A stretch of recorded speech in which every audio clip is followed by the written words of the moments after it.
The biggest question that players have been asking me, and that I've been seeing asked everywhere, is why did Gaijin not add the AMRAAM to the F-14D? And why did Gaijin implement the Tomcat without AMRAAMs in this setting? Before we dive into this video, I'd appreciate it if you guys hit the like button and subscribed. Only 11% of my current viewers are subscribed, and if we're going to have any chance at hitting 10k by the end of the year, we're going to need to get those numbers up. The F-14D Tomcat is the last of the F-14s to be added. We could still see a few other variants, possibly an F-14DR, and maybe an SF-21 if Gaijin decides to implement paper aircraft, which that's just a whole nother video.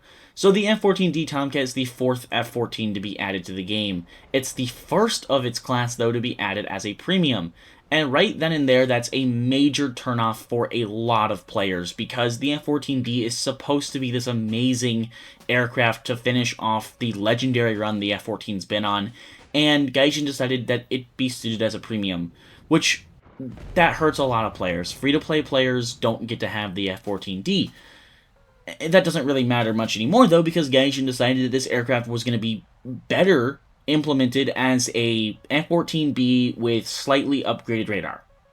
Yep, that sums up the F-14D, end of the video. Anyways, the F-14B is, obviously, you guys know it, it's a tech tree aircraft added a while ago now, and it's the same. I mean, the F-14D and the B are the same. Now, when the F-14D was first really getting talked about in warthunder, and we made a few videos talking about it, the biggest question everyone had was if Gaijin was going to give it the AIM-120. If you guys don't know, the AIM-120 was tested on a testbed. Yes, it was an F-14A, but also, yes, it was the same electronics for the F-14D. The biggest argument I've had is that the pylons that the F-14D used on the wing pit tips for the AMRAAM, that was, the pylon that they have for the Phoenix, that it isn't the proper pyloning for the AMRAAM. And yeah, that's also true, but the pylon was tested, and the pylon was indeed in service at the same time, and it was indeed possible to fit on the F-14. It wasn't like it didn't work, it very much did. And the F-14 did actually have access to the pylon that it was used, being the whatever variant. I don't actually fully care that much, because it's so much information that I don't think people actually care.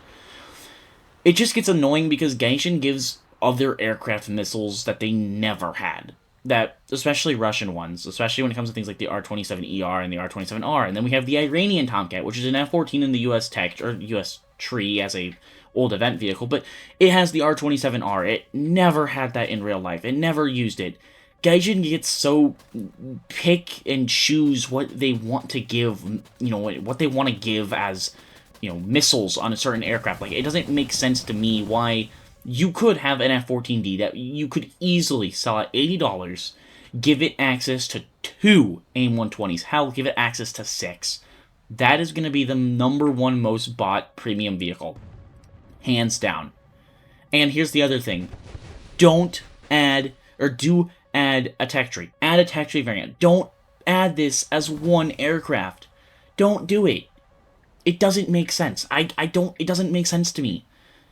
Gaijin, really what they need to do now is add a second F-14D. Add an F-14DR, or hell, even an F-14D/A, or an F-14A with D avionics. I don't actually care.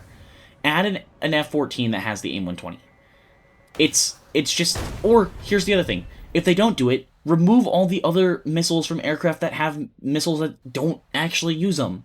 Remove the R-27R from the F-14A Iranian Tomcat. Remove the R-27ERs and the R-73s from Russian aircraft that never had them. It doesn't make sense. Selective realism is just stupid. It's a joke when it comes to the game. The F-14 absolutely had the ability to carry the AIM-120. The only reason the F-14D never received the AMRAAM was because of the Super Hornet. And in real life, the US Navy saw the Tomcat as a liability. It was hard to maintain, it was much more expensive to fly, and with the arrival of the Super Hornet that could do just about everything better than the Tomcat, it did not make sense to keep it in service. And with the Iranian Air Force having their F-14s and now being not even close to an ally with the United States, it became pretty obvious what the writing on the wall was going to be. And just like that, the F-14 was gone from service before it could ever implement the AIM-120 AMRAAM.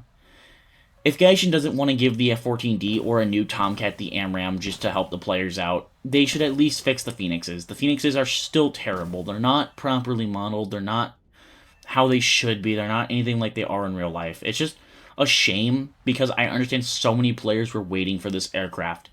And I hate to be that guy, but I don't think Gaijin's going to do it. At most, I think the only chance players are going to ever have an AMRAAM sling a Tomcat is if Gaijin ever decides to start adding paper vehicles again, and they add something like the Super Tomcat, the SF-21 program.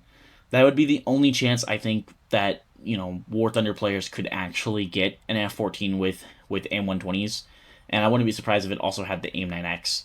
That would be the only realistic option. I mean, I don't see Gaijin ever adding or adding AMRAAMs to the existing F-14D that we have. I don't think they would do it. I mean, it'd be great for the players, but Gaijin won't do it.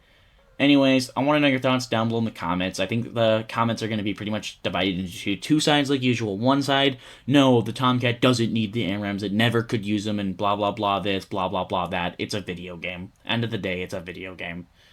And the other half that's going to be, yeah, I mean, it's fairly realistic. Gaijin has the standards for Russian and other aircraft. I'm not just saying Russian aircraft. Yes, the US F-14A Iranian Tomcat also has this issue. I'm not saying it's just Russian vehicles. I'm just saying it tends to be selective realism with that because the US documents so much more. I mean, it's a lot easier for me to get on and say, oh yeah, the F-18 used this missile, and because here's the order for it to go. It's a lot easier to do that than it is for Russian or Chinese vehicles, so that is why Gaijin has to be more selective with that. But it doesn't make sense when it's one way for one thing but not for the other. That part just doesn't make sense to me. Anyways, I hope you guys have enjoyed this video. I did not enjoy making it because I hate this topic. It's so annoying and frustrating. Hope you guys liked it, and yeah, I'll see you guys in the next video.